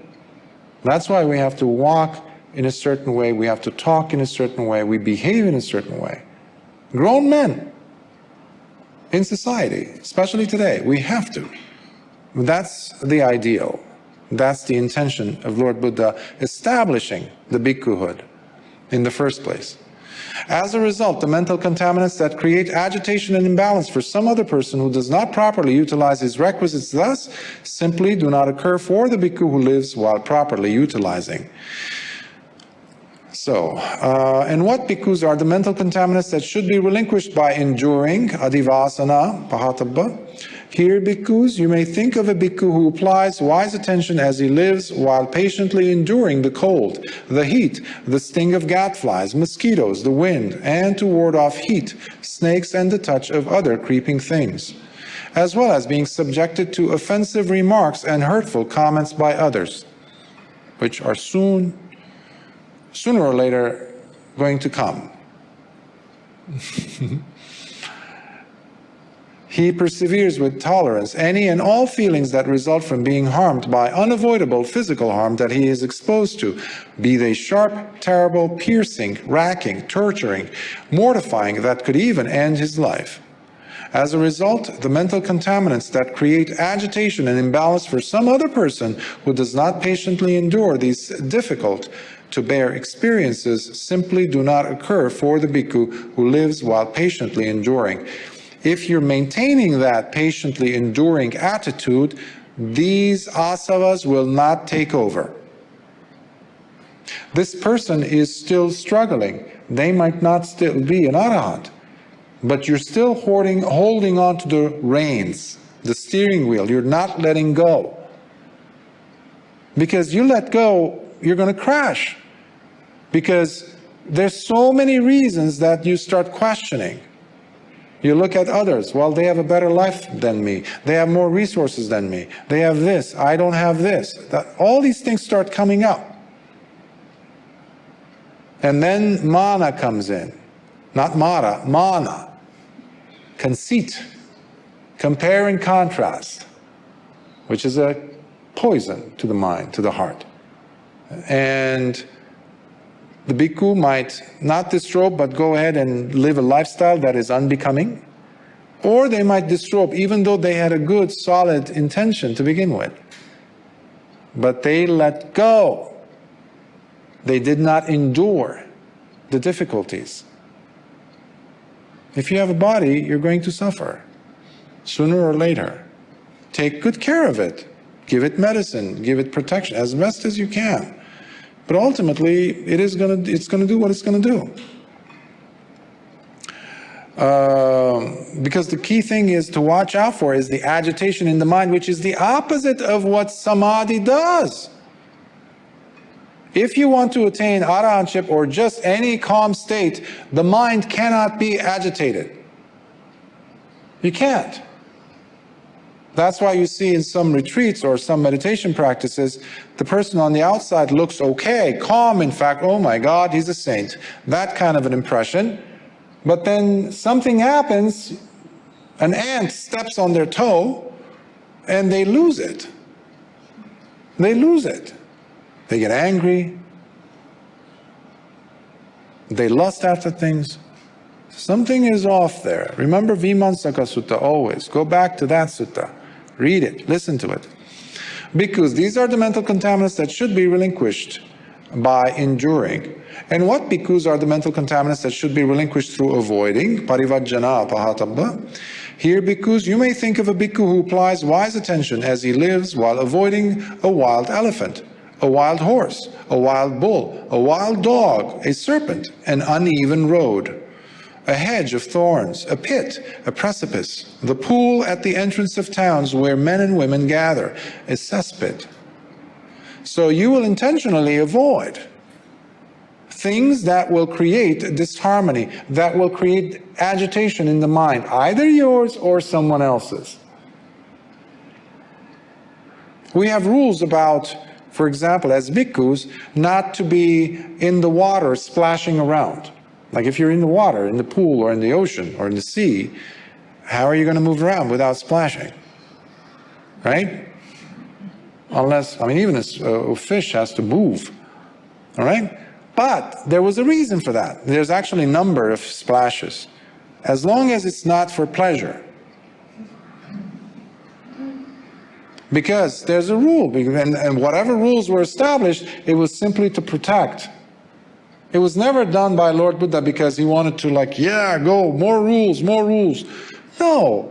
People were coming, usually lay people were coming complaining about the bhikkhus. King Bimbisara was trying to go with his people into the hot springs in Rajgarh. Well, he tries going there in the morning. Well, guess who's there? The bhikkhus. Splashing around, he waits, he's the king. But because he was also Sotapanna, he was so respectful of the bhikkhus, he says, okay, well, I'll wait until the Bhantes are done swimming. They're splashing, playing, this and that, so he thinks, okay, I guess they're going to be playing or swimming for a while, so let me go back to the palace. He goes and he says, okay, now it's nighttime, evening, let me go now. He goes there, another group of bhikkhus are there splashing around. Yeah. So he's kind of like, and it's the king, I mean, he's restraining himself, in fact. The bhikkhus are not. He goes to Lord Buddha, and Lord Buddha sees, well, he sees his mind, and the king is like holding himself, is like, I don't want to say it. Is it gossiping? Is it slander? And Lord Buddha says, okay, tell me. And he tells him. He says, okay. The king goes and he calls the bhikkhus and he scolds them and gives them a new rule. So we have all these rules are there because some bhikkhu or bhikkhus were simply indecent, unreasonable, careless, inconsiderate. I mean, even a child knows, okay, let them play, So, in this case, that's one of the reasons why I said the entrance of towns where there would be pools where men and women would gather, especially if there's women. Now, if you're going there, women are going to be talking, because especially if you're a healthy young man in your 20s, people are going to talk.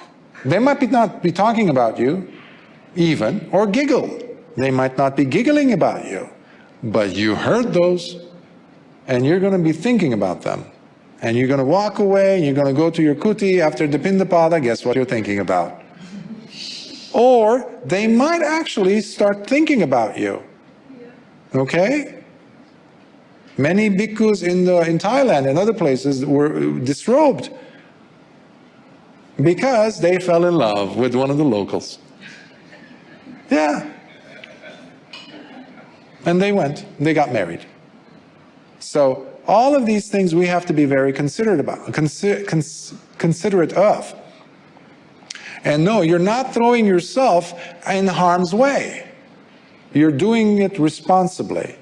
So if you see a serpent, a snake, a cobra, a tiger, you see a tiger's footprints in the mud in front of you, you're not going to say, I'm going to go ahead and test my adhitthana. That would be foolish. That would be foolish. Further, with consistent application of wise attention, the bhikkhu lives while avoiding to sit in unsuitable seats, or wandering without consideration of others, or being inappropriate, or associating with evil friends, as well as avoiding to endanger the lives of his wise companions in the holy life, or in giving them a reason to suspect him of evil actions or unwholesome intentions. As a result, the mental contaminants that create agitation and imbalance for some other person who does not avoid these situations do not occur for the bhikkhu who lives while avoiding. So there were cases where people in Sri Lanka, one incident I know of, a bhikkhu was walking and there was a wild elephant he encountered in one of the trails, and he would live alone in his kuti. What happened was basically he decided to send metta to the elephant.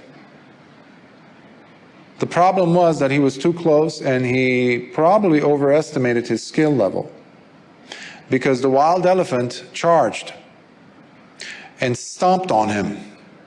In fact, broke his pelvic bone. And he was stuck there for at least a day and a half. No one was there, so he had to crawl his way back, at least to his kuti. And when he did not show up for his pindapada, the villagers sent some people to check on him. That's how you know if the bhikkhu is dead or sick, when they don't show up for pindapada and they haven't given you forewarning. Oh, by the way, I'm fasting this week. If there isn't that warning and they don't show up, you have to go check. So until the end of his life, he had one leg actually shorter than the other. So he would be given slippers that were, because the bone healed, but he had to struggle with that.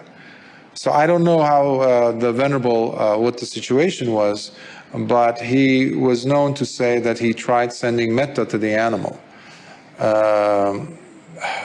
You have to be extremely, extremely established and have seen evidence enough to be able to take such a stance. Even Lord Buddha is warning us from overestimating our skill level. Use wisdom. Get out of the way. Run into the woods where the elephant doesn't go, doesn't come. Step away from the trail where you know tigers walk. Unless you're an arahant already, where you really are looking for an opportunity to die. Honestly. So, and what bhikkhus are the mental contaminants that should be relinquished through uprooting, vinodana pahatabba? Here, bhikkhus, you may think of a bhikkhu who applies wise attention as he lives while removing any arisen sensual thoughts, as he does not tolerate them at all, and instead constantly focuses on destroying them as he ceaselessly uproots them.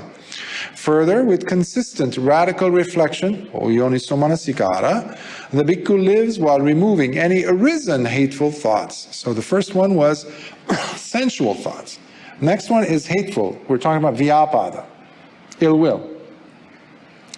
As he does not tolerate them at all, and instead constantly focuses on destroying them as he ceaselessly uproots them.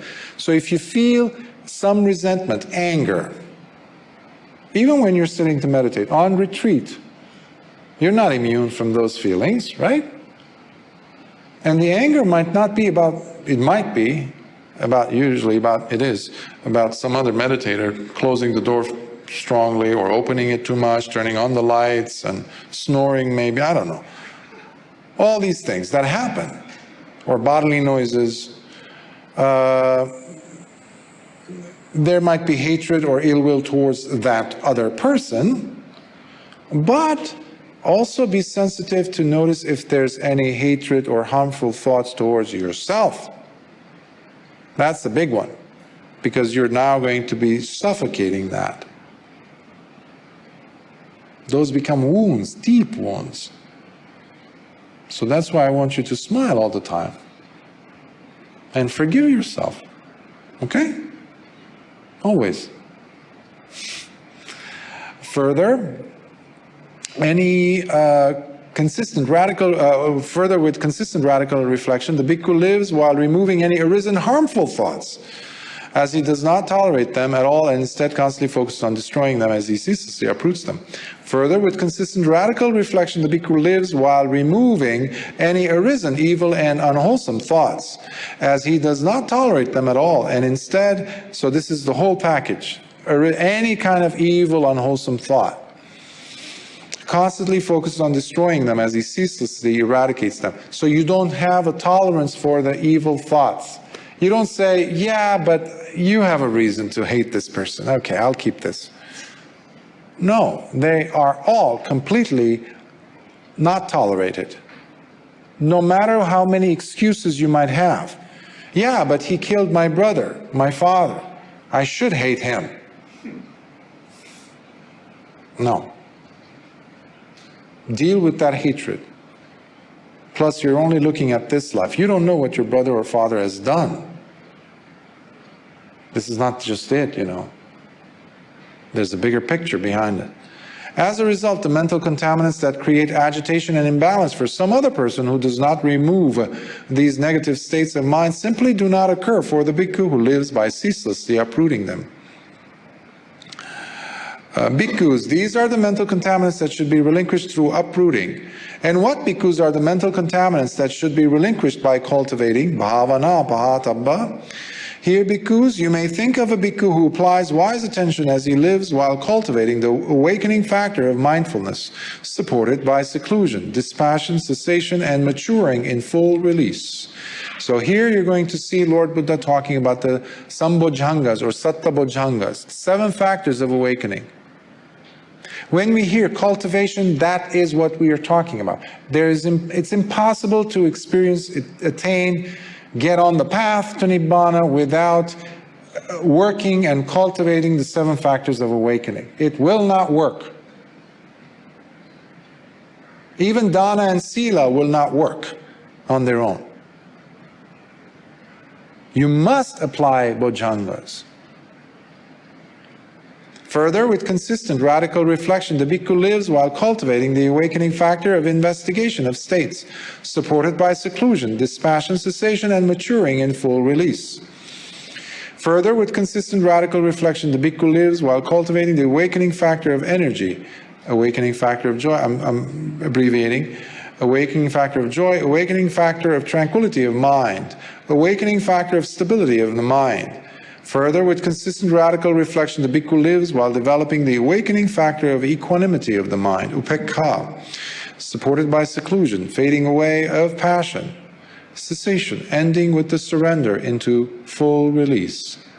As a result, the mental contaminants that create agitation and imbalance for some other person who does not develop these lofty states of mind simply do not occur for the bhikkhu who lives through cultivating. Bhikkhus, these are the mental contaminants that should be relinquished by cultivating. Now, bhikkhus, when the bhikkhu surrenders the mental contaminants that are to be relinquished through seeing, through restraint, through properly utilizing, through endurance or enduring, through avoiding, through uprooting, and the mental contaminants that are to be relinquished by cultivating, then he is recognized as that bhikkhu who lives having restrained all mental contaminants, having conquered all craving and destroyed those binding fetters, and with his complete penetration into the nature of conceit, he is rightfully known as the one who has put an end to suffering. These are the words spoken by the Blessed One, and those bhikkhus delighted in being satisfied while listening to the words of the Blessed One. Sadhu, sadhu, sadhu. If there are the asavas, there is avidya. If there is avidya, there's no nibbana. The tool, your weapon of choice, should be yoniso manasikara every time. Wise attention. So you have that. Isn't that great? So I'll stop here and see if you have any questions.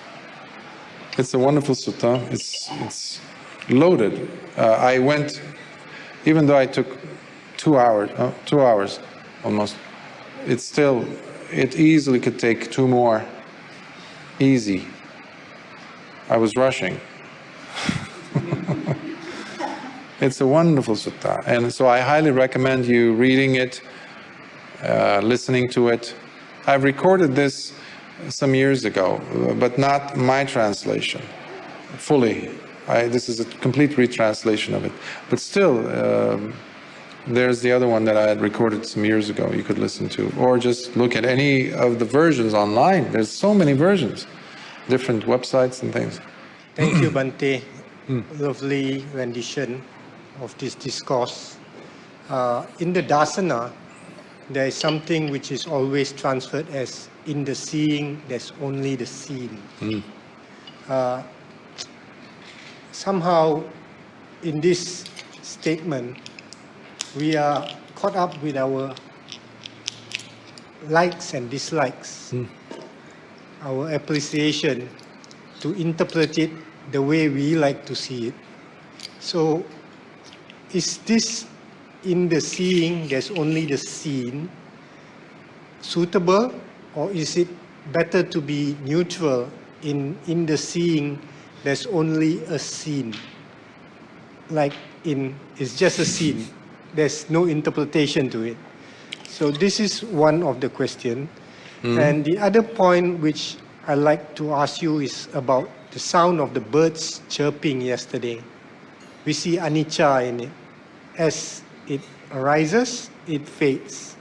And it's subject to how we prolong the conversation in our head. What bird is it? What color is it? Where is it from? So I like to get Bhante's viewpoint and explanation on these two matters. Thank you. The first is you offered a different protocol, I guess, of instead of looking at this seeing as just seeing, instead of the, what was it, the one who sees? A scene, yes, yes. All, so these are going, the way you're coming, you already processed it. It went through your filters already. It already is tinged by your views. And as it's leaving your lips, it is very much stamped with your stamp of approval. Your thinking, your perceptions, your concepts. And so long as you're not an arahant, guess what those concepts are based on? Exactly. So, this is what the mind does. It plays these games. It's looking for alternatives. The teaching that Lord Buddha gave to Bahya is complete. In fact, it was so complete that Bahya became the fastest arahant with the shortest discourse. Even the other arahants around him, they couldn't believe because they thought he was just a hermit. Oh, by the way, Lord Buddha, the hermit that you were teaching earlier, some cow came and gouged him and killed him on the spot. He says he was not just a hermit. Go take his body and cremate your fellow companion in the holy life. He completed his task. He became an arahant.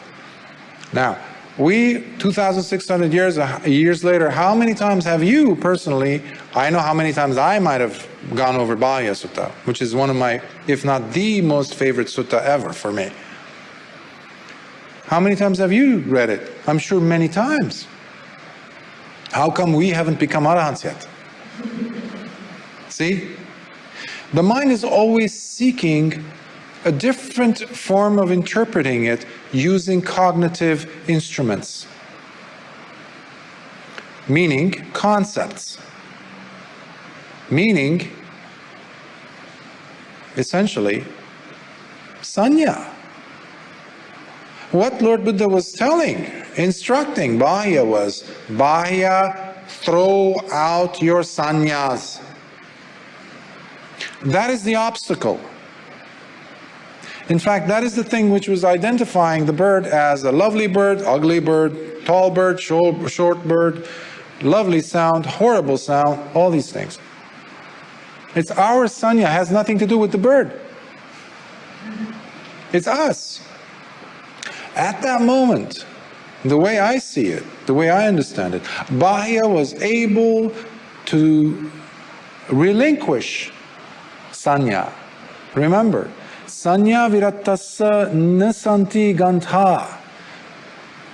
When a person has let go of sanya, perceptions, for such a person there cannot be any more bonds, shackles, fetters, ropes to tie him up with.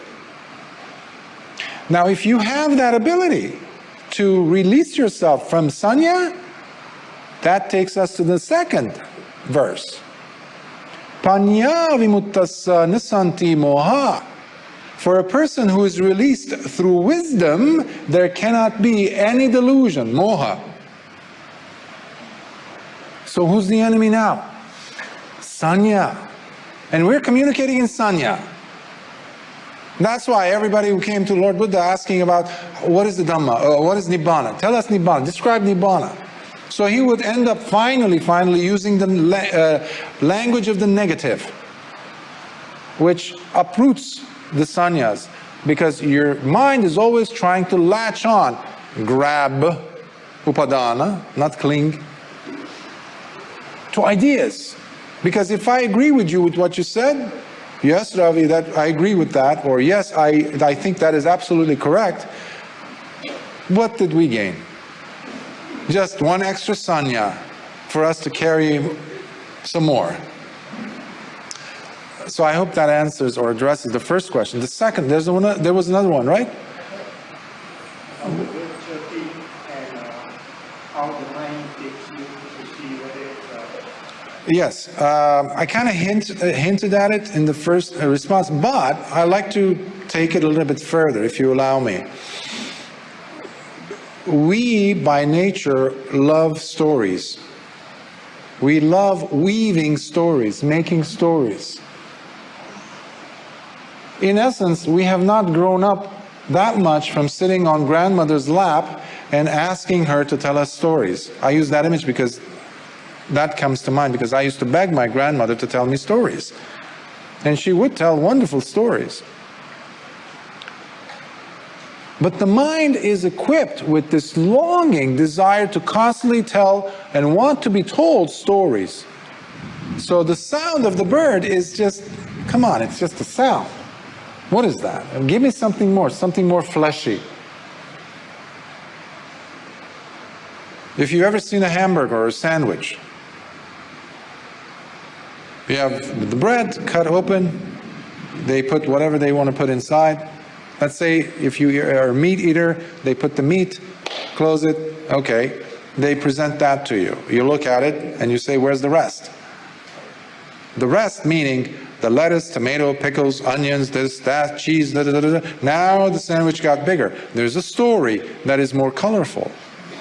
Even your eyes crave that. Right? You have an orchestra playing in front of you, and the flute is playing, or the violin is playing, the melody. Sooner or later, there's this longing in you, like, okay, when's the rest gonna come in? When's the rest of the musicians gonna be playing and joining in? I'm kind of bored. You won't say that, but the mind is. Hence, the sound of the bird is insufficient. Even if it is just that, like if you go into the desert, that's another reason why ancient, at times or even now, people would go to the desert or into wilderness where there isn't too many unexpected societal sounds, cars, people talking, music. Eventually your mind treats it as white noise because it's monotonous. There's no story until a poet goes there and starts to make things up and ruins the whole scene. There goes poetry for you. But a meditator goes there, especially to a desert. Desert is far more preferred than other sounds because the desert would have a lot less ingredients. Maybe the wind of the sands, something like that. So now you are far able to detect the sanyas. Because there we were adding sanyas. We were adding color to the bird. Oh, it's a beautiful bird. Oh. We start becoming very creative. Oh, that bird must be actually waiting for her mate or his mate, going to build a nest. All these stories start coming up. Where are they coming up from? Sanya. Has nothing to do with reality. Reality can only happen now. And that's what Lord Buddha was trying to say to Bahya. When seeing, just see. Don't add any layers. But that, for some reason, we apparently viscerally think of as poor. That's why that sandwich seemed like, without anything else, that sandwich seemed, it's not impressive. It's where's the rest? So when you're hearing the sound of the bird, you're asking, where's the rest of the bird? Just the sound? Where's the yellow color, the blue color, the feathers, the other things? That's the human endeavor. Years ago, there was the black and white TV. And then they worked hard, and then they built what? Color TV. They don't stop there, so it's always trying to 3D, 4D, 6D, I don't know what D. One day you're going to go enter into your TV. Right? Hologram. So, it's all from Sanya, the way I understand it. And if you have the attachment to Sanya, we're not going to go deep. You're not even on the surface. Break free from that. And that's why this meditation is so powerful, because you're not adding anything. You're feeling. It's your feeling, it's no one else's. When you're feeling metta, it is your feeling. That's why I have to constantly check, double check, triple check. Make you uncomfortable with my questions. Until you really come down and say, you know, I am putting something like a layer on top of this other thing, which is the big issue. There is a lack of forgiveness. I hate myself sometimes. That's one of the reasons why a lot of people have a difficulty, resistance to metta. Until that moment comes where they crack the egg, they break free, and tears come out. Ah, it's a beautiful thing to observe and witness. Beautiful. But it's your experience. You didn't add anything to it. Even your spiritual friend, I never tell you to go ahead and visualize, add texture. No! You just need to use them for a little bit just to know that it's being sent in a certain direction, so you have a target. Eventually, I'll let you drop that spiritual friend completely. And you carry metta with you wherever you go. Your metta, your experiencing of it. No sannyas. Okay. All right.